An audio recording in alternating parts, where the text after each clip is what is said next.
Queria convidar você para abrir a tua Bíblia no segundo livro dos Reis, no capítulo 5. Nós vamos ler uma das histórias mais surpreendentes do Antigo Testamento. Eu tenho feito um exercício ao ler o Antigo Testamento: procurar por Jesus.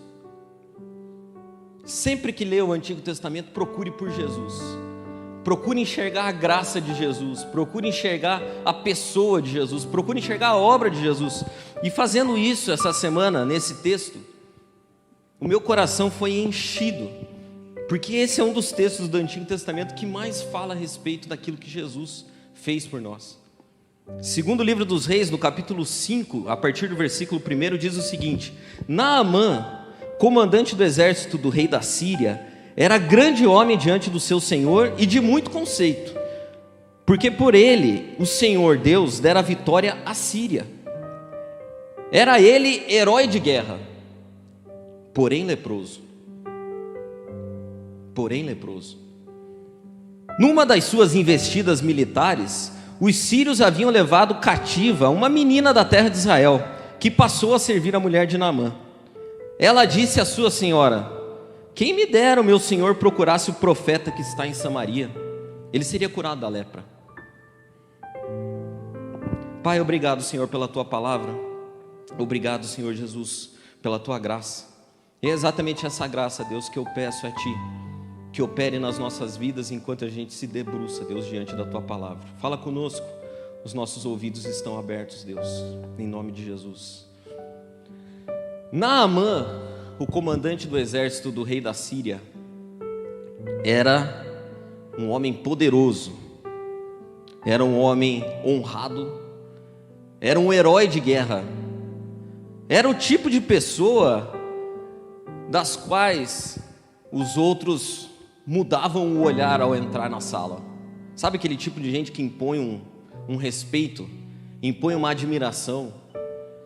Eu imagino que Naamã era o tipo do cara que, quando as pessoas estavam conversando e ele começava a falar, os outros paravam para ouvir, paravam para prestar atenção no que aquele homem tinha a dizer, porque a Bíblia diz que ele era grande diante do rei, o rei se apoiava nele. Ele era grande diante de Deus também, porque Deus, por intermédio dele, deu vitória à Síria. Olha que coisa maluca. Se você for ler a história, você vai ver que os sírios atacaram o povo de Deus, Israel, e aqui a Bíblia está dizendo que o Senhor, com S maiúsculo, dera vitória à Síria por meio de Naamã. Era um homem conceituado, era um homem respeitado, era o que muitos de nós chamariam de a vida perfeita. Se você tem o hábito como eu de fantasiar coisas, qual seria a tua vida perfeita? Sabe?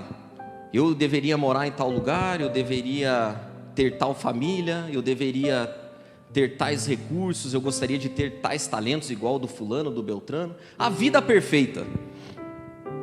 Só que a Bíblia e o escritor acrescentam uma vírgula e diz que, apesar de ele ser tudo isso, ele era um herói de guerra, porém leproso.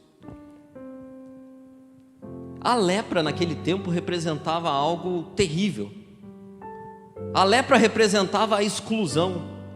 Era como se a lepra invalidasse tudo que aquela pessoa era, fazia, poderia. A lepra limitava possibilidades.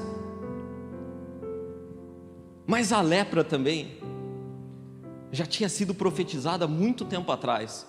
Era uma das marcas do Messias. Quando o Messias viesse, um dos primeiros milagres que ele faria seria curar pessoas da lepra.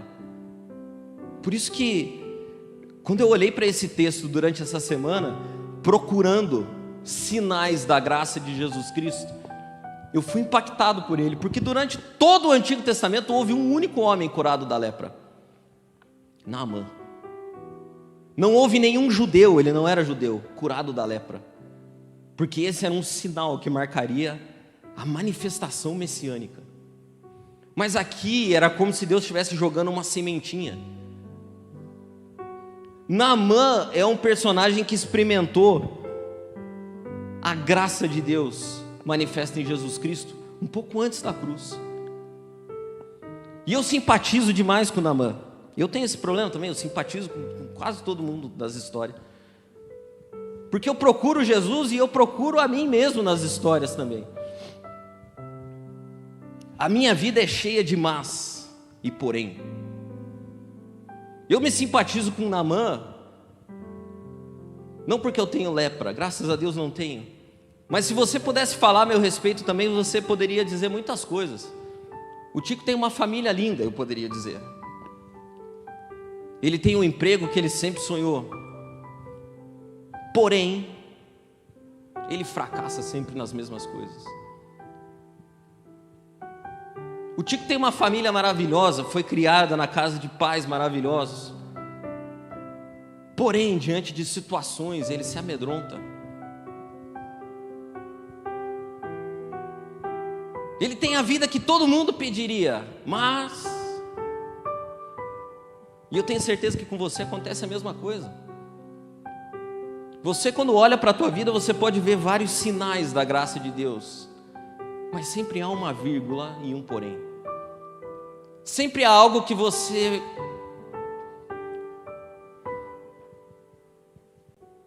E sabe que todos nós somos carentes da graça de Deus, porque nós somos cheios de poréns. E os nossos poréns são as maiores portas para que a graça de Deus se manifeste. Os nossos poréns são as maiores oportunidades para que a graça de Deus se manifeste. As nossas angústias, os nossos medos, as nossas incertezas são os melhores recipientes para a graça de Deus. Porque, como diz na Bíblia, o poder dele se aperfeiçoa exatamente na nossa fraqueza. São nos nossos poréns onde Jesus tem a maior oportunidade de ser Senhor. É onde a gente olha para aquilo e fala: meu, isso aqui não tem solução. Que era o que acontecia com Naamã. São aquelas situações onde a gente se agarra a qualquer fiapo de esperança, qualquer fagulha que possa mudar aquilo. E a gente vai procurando, assim como ele. E eu quero fazer um passeio rápido com você pela história de Naamã. Porque o texto que a gente leu diz que uma menina escrava, lançou as seguintes palavras: ah, se o meu senhor pudesse visitar o profeta em Samaria, ele seria curado. E olha o que Naamã fez, ele se agarra naquela possibilidade. Ele era um general, ele era poderoso, ele tinha tudo nas mãos, mas o desespero era tão grande que ele se agarra na palavra de uma menina escrava. Mas o que Naamã faz? Ele vai para Samaria ver o profeta? Não. Ele começa a procurar no lugar errado. Olha o que diz em 2 Reis capítulo 5. Eu queria que você deixasse aberto para a gente passear por esses versículos. Naamã foi contar ao seu senhor o que a menina israelita disse. Ele foi contar para o rei. E o rei da Síria respondeu: vá, eu lhe darei uma carta e você entregará ao rei da Síria. A menina tinha mandado Naamã ir ver o profeta. Ele não foi ver o profeta, como ele foi procurar o rei. Em indo procurar o rei mandou ele procurar outro rei. Sabe o que está acontecendo aqui? Está acontecendo o que eu faço constantemente. Eu sempre procuro a graça de Deus nos lugares errados. É aquela sensação e aquela percepção de que nós podemos controlar o divino. Sabe?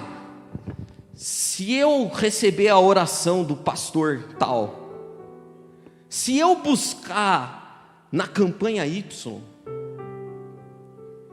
se eu puder fazer Deus me notar com a minha oração, quem sabe? Isso é tão doido, eu sempre penso nisso. Eu falo: meu Deus, eu estou orando por essas coisas aqui, Deus tem tanta coisa para fazer, isso aqui não... Mas eu fico tentando ser notado, jogando a minha necessidade assim para Deus ver, tipo, quicando a bola para Deus. Aqui ó, Deus, aqui ó. Naamã tinha a ideia que todos eles lá atrás tinham, e que muitos de nós ainda temos hoje, que os deuses podem ser controlados, que eles podem ser manipulados. Mas eles não podem. A menina tinha dito: procura o profeta. E Naamã procurou o rei. E depois procurou outro rei. E quando ele chega para o outro rei e fala assim: ó, eu trouxe essa cartinha. O rei, ao ler a carta, rasga a roupa e fala: por acaso eu sou Deus, que posso curar e posso trazer à vida alguém que está morto? Ele está dizendo assim: cara, você já está morto, você tem que procurar Deus, não eu. Rasga as vestes e diz: cara, procure por Deus. E a pergunta que eu tenho para você, com os teus poréns: aonde você tem buscado a solução para eles? A outra coisa que Naamã faz é que, além de procurar no lugar errado, ele procura do jeito errado, exatamente igual eu. Olha o que diz em 2 Reis capítulo 5, versículo 4. Então Naamã partiu, pegou a cartinha do rei e partiu, levando consigo 350 quilos de prata, 72 quilos de ouro e 10 mudas de roupas finas. Diante dos meus poréns, eu geralmente também procuro encontrar as soluções. Só que tem uma coisa: poréns desse tipo que a gente leu aqui não são resolvidos por mãos humanas. Se você soubesse o quanto que eu tenho orado por uma coisa específica no último ano, e eu tenho tentado encontrar soluções, e eu tenho dado meu jeito, eu tenho quicado bolas para Deus, e lá no fundo, assim, ó, no subconsciente, às vezes a gente, até eu faço isso, a gente coloca assim: Deus, qual é o sacrifício que eu preciso fazer? Será que se eu buscar mais? Será que se eu me dedicar mais? Eu vou colocar um jejum. Eu vou fazer um sacrifício, eu vou participar de mais cultos, eu vou trabalhar mais. Eu vou me dedicar mais nisso aqui que eu estou fazendo, porque eu acho que isso aqui é a solução do meu porém. Esse era Naamã com seus 350 quilos de prata. Pensa na trabalheira que deu para ele. Se ele tivesse feito o que a menina tinha dito, ele podia simplesmente ter montado num cavalo e ido. Mas não, ele levou 350 quilos de prata. Deve ter precisado de um monte de cavalo, um monte de gente, uma comitiva. Ele foi no rei, ele pediu uma carta, ele foi falar com outro rei. E a graça de Deus esperava ele num encontro com um profeta. Mas ele procura do jeito errado. Ele procura no lugar errado. E mais, ele procura com a expectativa errada. Ele procura encontrar a graça de Deus com a expectativa equivocada, porque olha o que diz 2 Reis, capítulo 5 ainda, o versículo 9 aí da tua Bíblia. Veio, pois, Naamã com seus cavalos e com seus carros, e parou na porta de Eliseu, depois que o rei rasgou as vestes, né? Então Eliseu mandou um mensageiro. Que terrível, cara. Já foi desprezado por alguém assim? Alguém que não te deu bola? É o que está acontecendo aqui com o Naamã. Ele foi, falou com o rei não deu conta. O profeta ouviu dizer da história que o rei tinha rasgado as roupas e falou assim: manda o cara aqui que ele vai ficar sabendo que tem profeta em Israel. Olha que pastor, olha que pregador ousado. Rei, por que rasgou as vestes? É porque parecia um cara aqui pedindo para eu curar ele da lepra. Lembra? Ninguém era curado de lepra. Não existia isso. E o profeta, numa ousadia, manda um outro recado para o rei. Fala: manda o cara aqui em casa, que ele vai saber que tem profeta em Israel. Aí o Naamã falou: agora sim, agora que eu se consagro. Não é? Como é que o Milton Leite diz? É agora que eu se consagro. E ele junta os carros, junta os cavalos, vai na casa de Eliseu, bate na porta, e o Eliseu então mandou o mensageiro dizendo: vai, lava-te no Jordão 7 vezes, e a tua carne será restaurada e você ficará limpo. Naamã, ao ver isso tudo, Naamã, porém, muito se indignou e foi dizendo: olha que é a expectativa. Pensava eu que ele sairia ter comigo. Naamã, quando estava indo lá, fantasiou. por-se-ia de pé, invocaria o nome do Senhor, seu Deus, moveria a mão sobre o lugar da lepra e restauraria o leproso. O cara, ele não queria só o milagre, ele queria um milagre assim, com pompa e circunstância. Afinal de contas, eu sou Naamã. E aí ele ficou indignado com o método. Não são porventura Abana e Farfar, rios de Damasco, melhores do que todas as águas de Israel? E era verdade. O rio Jordão é sujo. O rio Jordão para nós tem um significado legal, porque Jesus foi batizado lá e tal, mas os rios lá de Damasco eram mesmo melhor. Não podia ter se lavado lá? Não poderia eu lavar-me neles e ficar limpo? E voltou embora com indignação. Então, se chegaram a ele os seus oficiais e lhe disseram: meu pai, se te houvesse pedido alguma coisa o profeta difícil, acaso não a faria? Quanto mais, já que apenas te disse: lava-te e ficarás limpo. Mas eu sou igualzinho Naamã. Eu não aceito coisas fáceis assim. Eu não aceito facilmente que a graça de Deus repousa na minha vida simplesmente por um ato de eu me entregar a Ele. Eu tenho dificuldade em acreditar que os meus poréns serão solucionados sem que eu tenha que fazer nada. Simplesmente aquilo que a música diz: espera no Senhor e confia.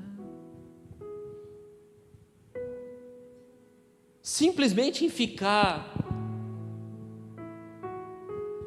descansado.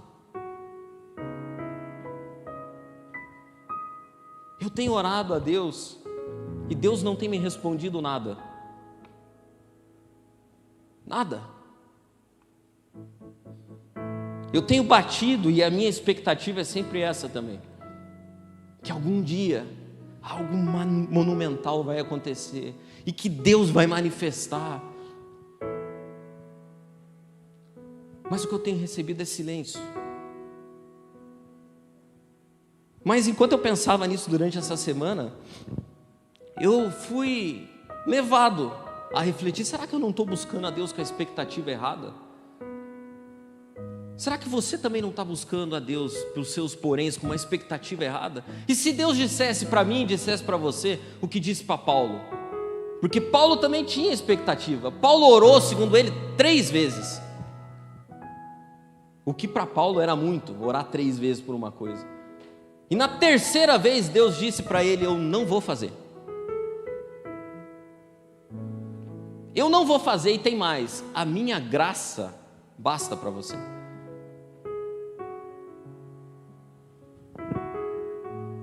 A minha pergunta para você é: o que é suficiente para você na tua vida?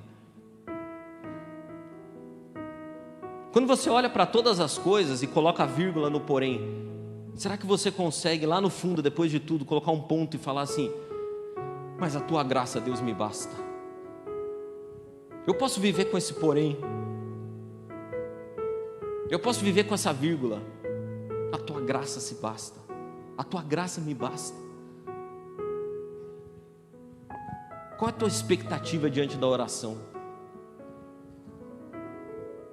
Mudar a situação? Ou você está disposto a ouvir: a minha graça te basta? E Naamã foi curado. Não do jeito que ele queria, do jeito que Deus queria. E ao ser curado, Naamã olha para aquela situação toda ali: meu Deus do céu, eu fui curado. Eu fico imaginando sempre, deu o último mergulho, até o 6º ele ainda estava leproso. Quando ele se levantou no 7º mergulho, a Bíblia diz que a pele dele tinha ficado como a de um bebê. O cara não só foi curado, como ganhou um botox, ficou esticadinho. Como é que se diz? Não é refiguração facial, como é que é? Como que é? Harmonização facial. Ele ainda ganhou uma harmonização facial, ficou bonito. Agora o cara era tudo aquilo e mais bonito ainda. E ele pensa, fala, não, isso aqui, os deuses que eu conheço, quando dão harmonização facial, eles cobram. Agora não dá. Agora eu vou pegar os 350 quilos de prata que eu trouxe, as 10 mudas de roupa, o ouro, e eu vou lá na casa do profeta, porque eu saí de lá, inclusive, insultando o cara. Agora o que pode acontecer? O cara pode orar para Deus e falar assim, ele viu como é que ficou bonitinho, ficou certinho, mas como ele saiu daqui sem me dar nada, quer saber do negócio? Tira dele. E ele falou, não, eu tenho que ir lá, eu tenho que me resolver com o profeta. Então ele foi, versículo 16. O profeta respondeu, chegou lá com os 350 quilos de prata, o ouro, a roupa, e falou, profeta, está aqui, é para você, eu não tenho como agradecer isso aqui é muito pouco ainda. E o profeta respondeu, juro pelo nome do Senhor a quem sirvo, que nada aceitarei. Embora Naamã insistisse, ele recusou. E disse Naamã, já que não aceita o presente, ao menos permita que eu leve 2 malas carregadas de terra, pois teu servo nunca mais fará holocaustos e sacrifícios a nenhum outro Deus senão o Senhor. Mas aí ele pensou o seguinte, falou, puxa, eu estou fazendo porque ele era racional, cara, estou fazendo uma promessa aqui que não vai dar para cumprir, porque o meu rei lá da Síria tem outros deuses. Daí ele colocou um adendo, mas que o Senhor me perdoe por uma única coisa. Só tem um pecado que eu vou continuar cometendo. Basicamente é isso que ele está dizendo. Quando o meu Senhor vai adorar no templo de Rimon, eu também tenho que me ajoelhar ali, pois ele se apoia no meu braço. Que o Senhor perdoe teu servo por isso. É a gente aqui com medo de perder as coisas boas que Deus deu, de perder a graça que Deus deu, de perder aquilo que Deus colocou na nossa vida por mau comportamento.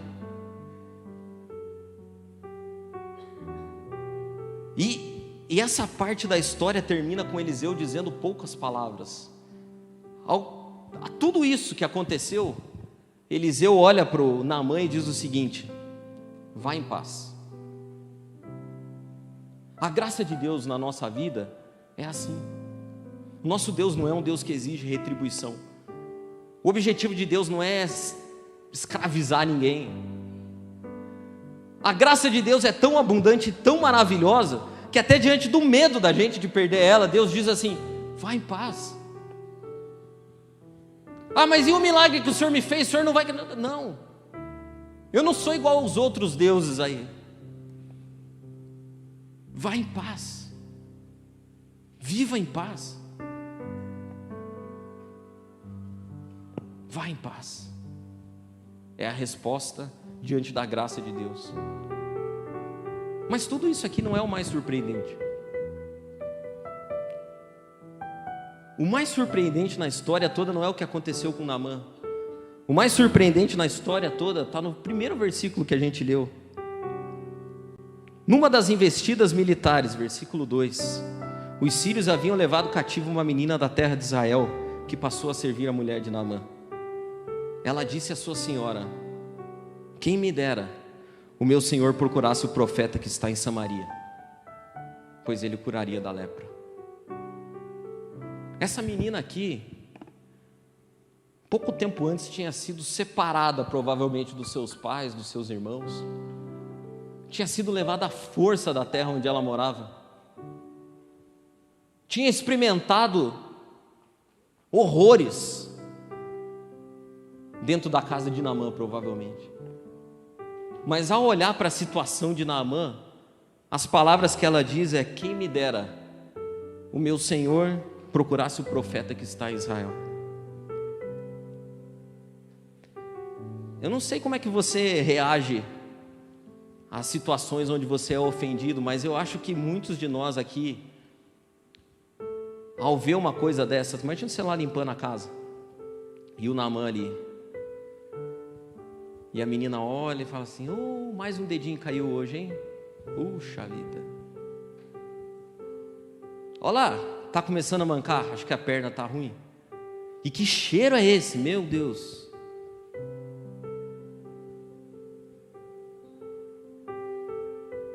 E acho que desse ano não passa. Mas essa menina aqui tinha um coração invadido pela graça de Jesus Cristo. E ela sabia o que poderia curar o Naamã. E ao invés de remoer amargura, de remoer tristeza, de ficar se vitimizando pelo que aconteceu, ela diz o seguinte: se esse cara aí procurasse o profeta em Samaria, ele ia experimentar a graça de Jesus. Muitas vezes nós estamos no lugar de Naamã, a maioria das vezes, mas em muitas ocasiões nós estamos no lugar da menina. E perdoar uma pessoa é sempre muito custoso. Eu não vou ser leviano e dizer para você que você tem que perdoar os outros como quem desculpa alguém por ter pisado no pé. Porque perdoar os outros é algo complicado. E essa menina experimentou isso aqui ao máximo. Ela carregou sobre ela o custo do perdão. Tem um escritor que diz uma coisa muito interessante: quando você perdoa, isso significa que você absorve a perda e a dívida. Você assume para você. Todo perdão então custa caro. Entendo perdoado Naamã, ela precisou sofrer o dano e continuou sendo escrava. Continuou experimentando rejeição na casa do Naamã. Continuou separado dos seus pais. E eu tenho vivido um pouco disso porque há uma situação na minha família que não muda há muitos anos. E eu constantemente sou interpelado para atender aquilo. E agora, alguns dias, eu ainda fui. E eu fui com uma ira tão grande no coração.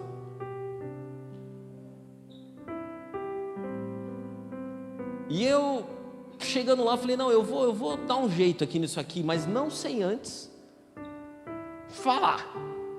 Pois eu vou falar. E eu cheguei e falei, cara, mas meu Deus do céu, eu falei. Como que eu falei? Sabe aquela coisa que você fala que lava a alma assim? Mas quando eu estava voltando para casa, no carro,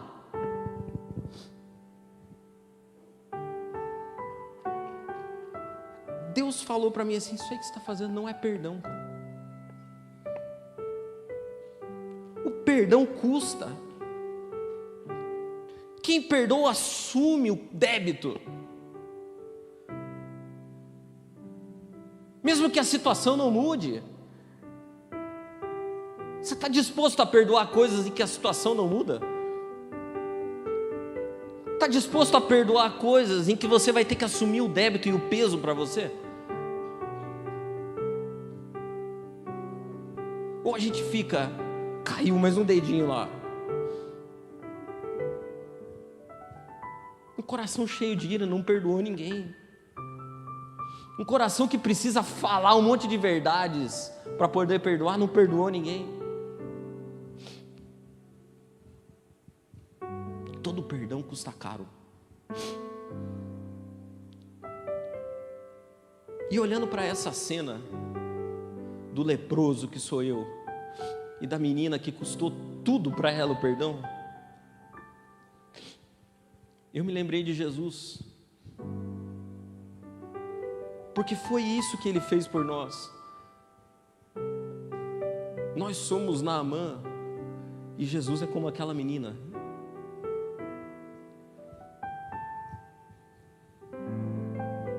E eu fui muito impactado por Deus ao ler os relatos finais da última semana de Jesus. É propício de fazer isso antes da ceia, porque as narrativas dos evangelhos, elas vêm numa velocidade enorme, mas parece que quando chega na última semana, ela vai em slow motion. O evangelho de João tem 1/3 das suas páginas dedicada à última semana da vida de Jesus. E enquanto eu lia Mateus 26, 27, 28, eu pude meditar nas horas anteriores ao sacrifício de Jesus. Sabe como se eu fosse transportado para o Getsêmani, para o palácio e para o Calvário? Porque para Ele custou tudo. Ele assumiu o débito inteiro. Ele assumiu a culpa toda. Ele se fez maldição no meu e no teu lugar. Para ele houve um peso muito alto para carregar. Primeiro houve o peso da solidão. Jesus demonstra no Getsêmani o seu lado mais humano. Já reparou como todo humano não gosta de morrer sozinho? Ninguém nas últimas horas morre sozinho por querer. As pessoas gostam de ter por perto os seus maiores afetos, os seus filhos, os seus netos, a sua esposa. E Jesus não foi diferente. Jesus sempre se retirava para orar ao Pai, e ele falava para os discípulos: fiquem aqui, que eu vou ali orar. Nesse dia não. Nesse dia ele diz o seguinte: então lhes disse, a minha alma está tão triste, que eu estou a ponto de morrer. Fica aqui comigo. Vigia comigo um pouquinho. E o que aqueles caras fizeram? Eles dormiram. Jesus enfrentou o peso da solidão. Jesus enfrentou o peso da rendição. Porque no Getsêmani a vontade dele era de ir embora. A vontade dele era de passar por aquilo ali de uma forma que ele não precisasse morrer. A agonia era tão profunda que ele soa gotas de sangue e diz: meu Pai, se for possível, afasta de mim esse cálice. Contudo, não seja feito o que eu quero, mas o que o Senhor quer. Houve um peso para que Jesus se rendesse. E o peso foi não poder fazer aquilo que ele queria. Houve o peso da retenção, porque Jesus, sendo Deus, se deixou se prender por homens fracos, e ainda teve que remendar as minhas falhas, porque eu também sou do tipo explosivo, e o cara arranca a espada e corta a orelha de Malco. E Jesus sofre o peso da retenção, e ele diz o seguinte: você acha que eu não podia pedir para o meu Pai?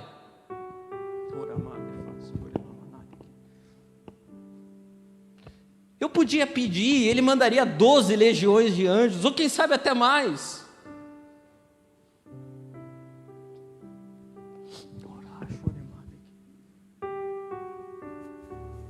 Bastava uma oração.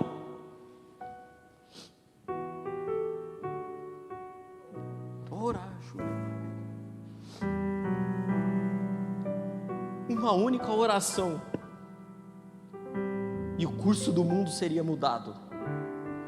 Anjos desceriam à terra e antecipariam o apocalipse. Mas nós não estaríamos aqui hoje.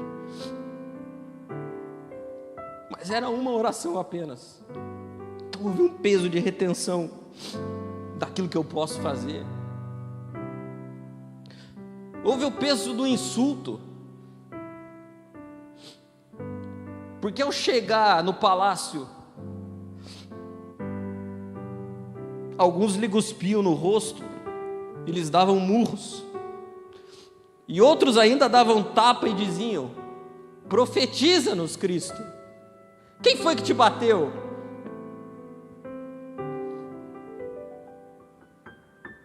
Ah, esse rei aí não está com cara de rei não, peraí, tira a roupa dele, coloca uma capinha vermelha, dá um cetro aqui de madeira para eu pôr na mão dele.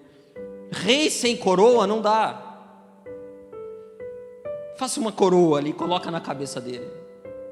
Ah, agora está com cara de rei. Pá.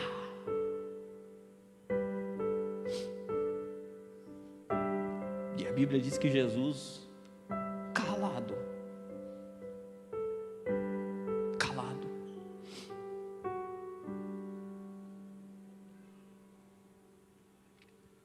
houve o peso da cruz.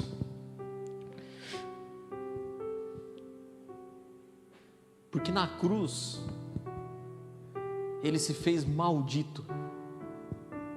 E pela primeira vez na vida dele inteira, o Pai deixou. Pela primeira vez na sua vida, Jesus experimentou a ausência de Deus. E ele grita, perguntando: Deus, por que o Senhor me abandonou? E não houve resposta. A cruz custou tudo para Jesus.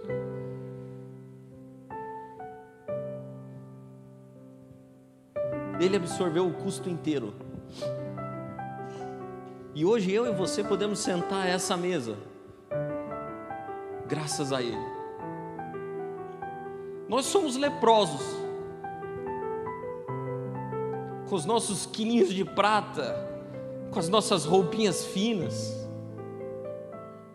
com as nossas mulinhas levando terra, e dizendo: Deus, aqui, mas é só esse, é só aquele.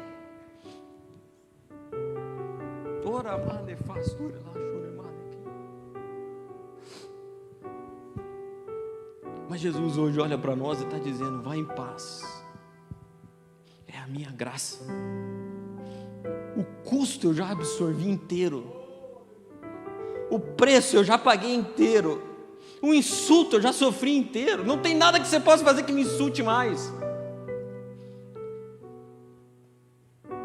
Enquanto eles me cuspiam, havia uma legião de anjos esperando o meu comando, mas eu não fiz. Deus me virou as costas, mas eu suportei. E quando eu gritei que estava consumado, o véu do templo se rasgou inteiro. Então hoje é a graça abundante aqui nessa mesa. Os leprosos podem vir, mas venham sem o ouro, venham sem a prata, venham sem as roupas finas.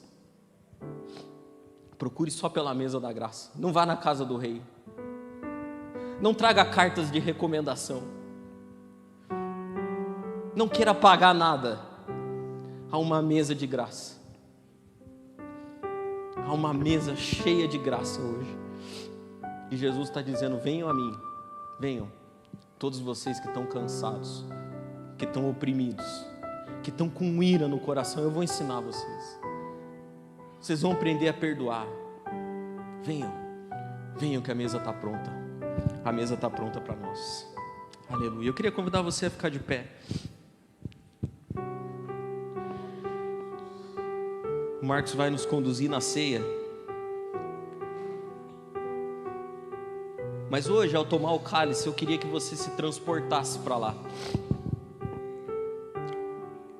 E que por um momento só, Deus nos desse a pequena percepção do todo o custo que teve.